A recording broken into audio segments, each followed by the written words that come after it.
So hello guys, welcome back to my channel. So like I promised you guys, I'm gonna be telling you guys a lot about my life, okay? And in today's video I'm gonna be talking about growing up as a pastor's daughter or as a preacher's daughter, however you want to put it, okay? Did I have a boyfriend? How was life like being a preacher's daughter? Did I do some of the things that regular chicks would do? Done. Let me check and see if my mom can hear me when I said did I have a boyfriend.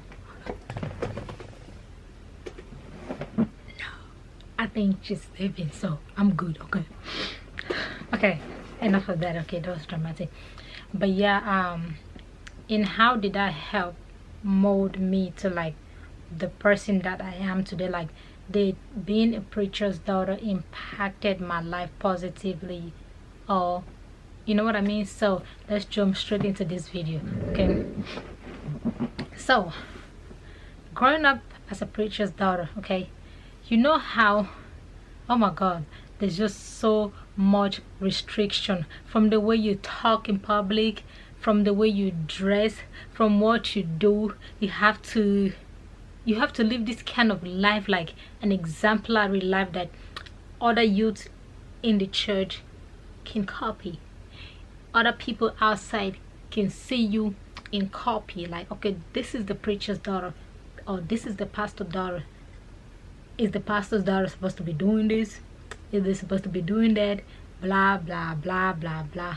Oh my god, sometimes it was hard. When I say hard, it was hard, okay? But in the long run, it's worth it, okay? Let me put it that way. It's worth it in the long run. Like being a preacher's daughter, like everywhere you go, people looking at you, like people just watching. When I say people watching, people just watching to see you. Like, I don't even know how to put it, but people are just waiting to see you make that one little mistake. Then they'll be like, huh? A preacher's daughter is what? Pregnant? A preacher's daughter is what? Have a boyfriend? A preacher's daughter is what? Doing this? A preacher? Oh my god. But one thing people are forgetting to understand, like, the fact that you're a preacher's daughter or a pastor's daughter does not mean you're not a human being. Just like you have pastors, okay? It is said everybody have sinned and fall short, okay, of the glory, okay? So it's like there's no perfect human being, okay? Every single day that goes by, okay, we can sin in so many different ways. Through your mouth, through your eyes, the things that you set your eyes, the things that you hear, even the things that you hear, okay, you can sin through that. The words that comes out of your mouth, you can sin through that, okay? There's no perfect human being, but it's just that we're living in a world that people feel like because you're a pastor, because you're a preacher, because you're a pastor's daughter, because you're a preacher's daughter, because you're a pope, because you're this, because you're that, you're a reverend, you're this, you're not supposed to make mistakes. You're just supposed to be this perfect human being. Yes, don't get me wrong, okay? You're supposed to live by example. That does not mean that you don't make mistakes or you're above mistakes because you're a pastor, or because you're a preacher's daughter, or because you're a pastor's daughter, or whatever. You're supposed to just, you know what I mean? And you're just supposed to like just put this image, like, okay, you know what I mean? And it's so funny sometimes, like being young or being a teenager, you don't look at stuff like that like important. But when you grow older, or you start having kids, or when you grow older, okay, and you look back to things like that, you're gonna be like, oh my god, how much things like that can really shape you, okay? Let's say growing up in a preacher's home and a pastor's home, okay, 5 a.m. in the morning, you up for morning prayers, okay? The sweetest part about it that I used to love, okay, if you know me too well growing up, I didn't like getting up in the morning for morning prayers. I didn't like that. I don't like messing with my sleep, okay? But after you up, okay? Sometimes you be in the living room and be like this. Good morning, Jesus. You bounce back up, okay? You have to. You don't have a choice. You have to. clear that sleep of your eye. Sit right there and listen to that morning prayer, okay? But the sweetest part that I used to like once you're up, or you don't have a choice. I used to like the fact that, okay, I'm getting up in the morning, and sometimes we'll go like morning preaching. I don't know how you guys would put that, where you go like in, it was a little town, okay? So you go morning worship that morning, like sing around the town that morning, okay? I used to like the fact that like, oh my god, where did my voice go to? I don't know where my voice went to, okay?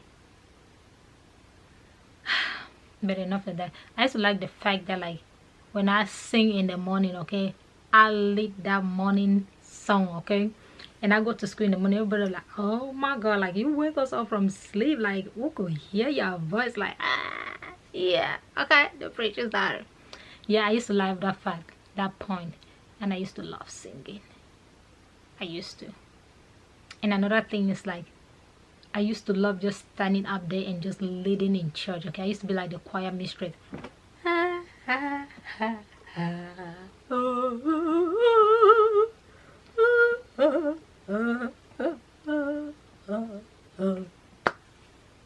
Yes. Like there are certain things that you want to do, okay? But just because of like your environment, where you're coming from, your doctrine, you gotta pause and be like, no, I can't do this, this is wrong. You know what I mean? That's the good thing about it. Like, do I regret like being a preacher's daughter or a pastor's daughter, or however you want to call it? No, no, no. Because I feel like if I wasn't, then oh my god, I don't know where I would have been now, okay? Because if I want to look back to like friends that were growing up, like age mates and stuff like that, when I look back now, I'm like, wow, I was so blessed growing up as a child, okay? I was so blessed to have that beautiful foundation. Even though as a child I didn't, like a child, teenager, or however you want to call it, I didn't really realize like how important that was, okay? At that point you feel like why wouldn't they just let you do what you want to do? Why wouldn't they let you do like what your friends are doing and stuff like that? You know what I mean? At that point you don't see it, okay? But when you get older, okay, you tend to realize like, oh my god, how much you tend to be more grateful, okay? Realize like how blessed you were, okay, to have that foundation, that solid foundation, that solid upbringing, okay? I feel like even up to now that I'm older, okay, there are certain things that I'll be like, no, this is wrong. Like, you know what I mean? Like, once your mind is set up, like is built from childhood, like in a certain way, there are things that you want to do, you be like, no, you reflect back like, no, I can't do this, this is wrong. You know what I mean? Like, it don't matter like where you are, what kind of environment that you find yourself in, your mind is molded that way, is built that way. So it's like you be like, no, this is wrong, and you realize like this is wrong, like I can't do this, this is wrong. You know what I mean? That's the good thing about it. And I feel like I was just so privileged as a child, okay? I used to hate fasting. Don't judge me now, okay? Do not judge me, okay? Don't judge me. I'm just telling you guys the truth, okay? Truth is the truth. Truth is truth, okay? It is hard sometimes, okay? But I was just a little girl, you know what I mean? Let me tell you a story what happened one time, okay? One day, make sure my mom is not listening, okay? No, she's sleeping, okay? So we can continue, okay? So one day we had like fasting in church, okay?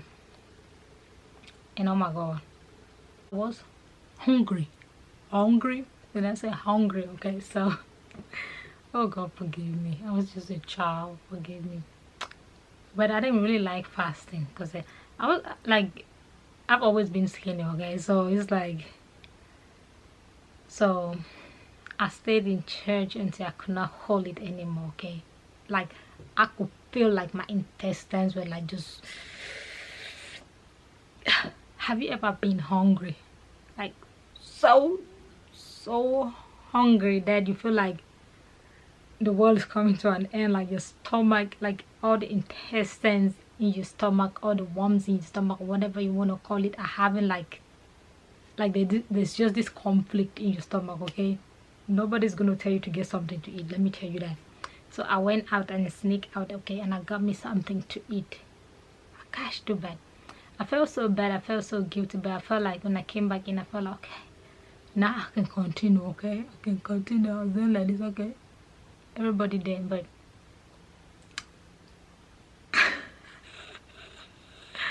that was tough, you know what I mean? But come on, you know what I mean? I was just a child, just a teenage young girl. Things like that are bound to happen, okay?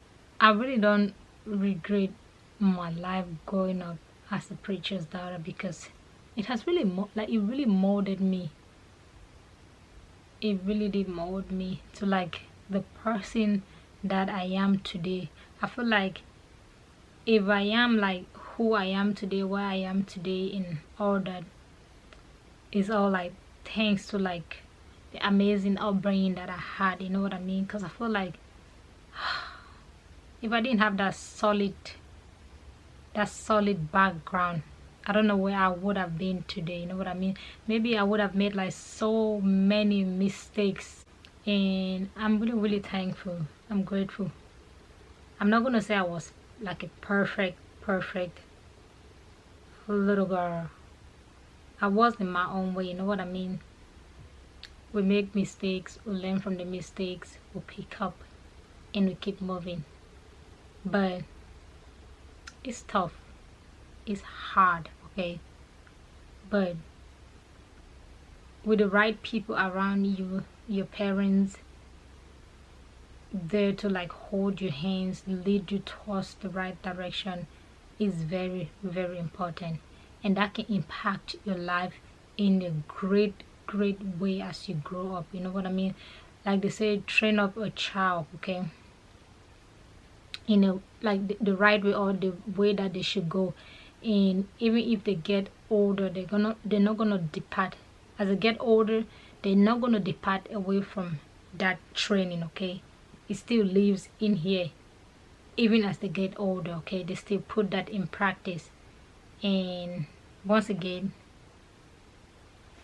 I do not regret growing up as a preacher's daughter or as a pastor's daughter. But thank you guys so much for listening to me rant. This is my little story, okay? If you like this video, give this video a thumbs up, and don't forget to hit on that subscribe button. You don't want to miss out on these beautiful story times, okay? And don't forget to hit on that notification bell, so each time your girl posts a video, you'll be the first to know. Also, don't forget to drop your comments down below and tell me what you think, okay? Like growing up, or people that grow up as like the preacher's daughter or the pastor's daughters, do you think like all these restrictions should be put upon them? Like people should look at them like with this, like they're supposed to be like some perfect human beings, they're supposed to be like people that you have to emulate from? Or do you feel like these children should be allowed to just live a normal life like every other teenage girl out there? But thank you guys so much for watching this video, and I'll see you guys in the next video.